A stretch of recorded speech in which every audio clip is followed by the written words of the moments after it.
Hi guys, welcome back to my channel. तो guys, जैसा कि आपको पता लग ही गया होगा कि आज की वीडियो है अलादीन मूवी के ऊपर। इसके बारे में बहुत सी रोचक बातें हैं जो हमें नहीं पता और ऑब्वियसली वही पता लगाने तो मैं आई हूँ आज। So let's start. Number first, guys, क्या आपको पता है कि अलादीन का फेस रियल एक्टर्स से इंस्पायर्ड है? जी हाँ, पहले उसका face design Michael J Fox के जैसे किया गया था, जो बहुत फेमस हॉलीवुड एक्टर हैं। लेकिन फिर बाद में उसका फेस डिजाइन थोड़ा चेंज कर टॉम क्रूज जैसा कर दिया गया, जो कि अगेन काफी फेमस हॉलीवुड एक्टर हैं। तो इन दोनों का मिक्सचर है ये animated face. Number second, you know guys, इस मूवी को बनने में सिर्फ 3 साल लगे थे। हमारे जैसे नॉर्मल लोगों के लिए 3 साल काफी लंबा टाइम होता है, लेकिन फॉर फिल्म प्रोडक्शन ये टाइम पीरियड बहुत ही कम है, खासकर हैंड ड्रॉन एनिमेशन के लिए। नंबर 3, रॉबिन विलियम्स, जिन्होंने जिनी को अपनी आवाज दी थी। ये इतने अच्छे इंसान हैं कि डिज्नी ने सबके कंपैरिजन में इनको कम पैसे दिए थे वॉइस डबिंग के लिए, और इन्होंने खुशी खुशी वो पैसे एक्सेप्ट किए बिना किसी लड़ाई झगड़े के, क्योंकि उन्होंने जिनी का ये रोल पैसे से ज्यादा मजा और क्रिएटिविटी के लिए एक्सेप्ट किया था। दैट्स वाई जहाँ पैशन होता है वहाँ लालच नहीं होता।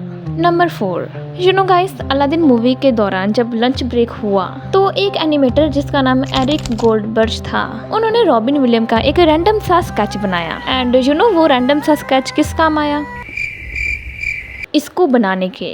यप, रॉबिन विलियम का ऊट पटांग सा स्केच काम आया जिनी को क्रिएट करने के लिए।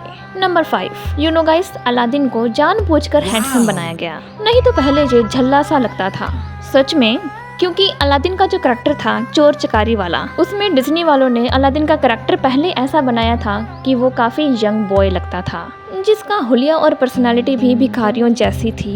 लेकिन क्योंकि वो बाद में एक राजकुमारी से शादी करने वाला था और वो मेन करैक्टर भी था इस मूवी का, इसलिए फिर उसकी पर्सनालिटी डेवलप करनी पड़ी डिज्नी वालों को। नंबर 6, डिज्नी वालों ने जफर का डिजाइन एक कोबरा नाग से इंस्पायर्ड होके बनाया था।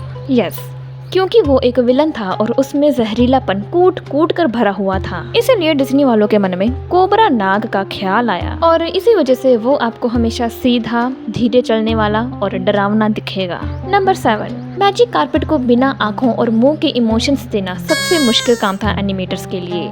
यस, डिज्नी वालों ने ये चीज कंफर्म की है कि उन्होंने कारपेट की पर्सनालिटी, फोल्ड्स, मूवमेंट्स और टाइमिंग को देखकर बनाई है। नंबर 8, अब्बू और राजा, इन दोनों को बनाने के लिए डिज्नी वालों ने असली बंदर और टाइगर को ऑब्जर्व किया, जैसे उनकी वीडियोस देखी कि वो डेली लाइफ में कैसे जीते हैं, और उनकी मूवमेंट्स को भी स्टडी किया ताकि बॉडी लैंग्वेज परफेक्ट लगे। Number 9, guys, you know what, जिनी के बहुत से डायलॉग्स स्क्रिप्ट में थे ही नहीं।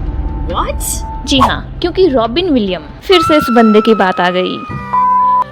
डबिंग करते टाइम उन्होंने कई डायलॉग्स बिना स्क्रिप्ट के बोले थे, जो डिज्नी वालों को पसंद आए और फाइनल मूवी के लिए कंफर्म हो गए। Number 10, Easter eggs. Number 1, hidden Mickey. Disney के ट्रेडिशन के हिसाब से मूवी में एक हिडन मिकी छुपाया गया है।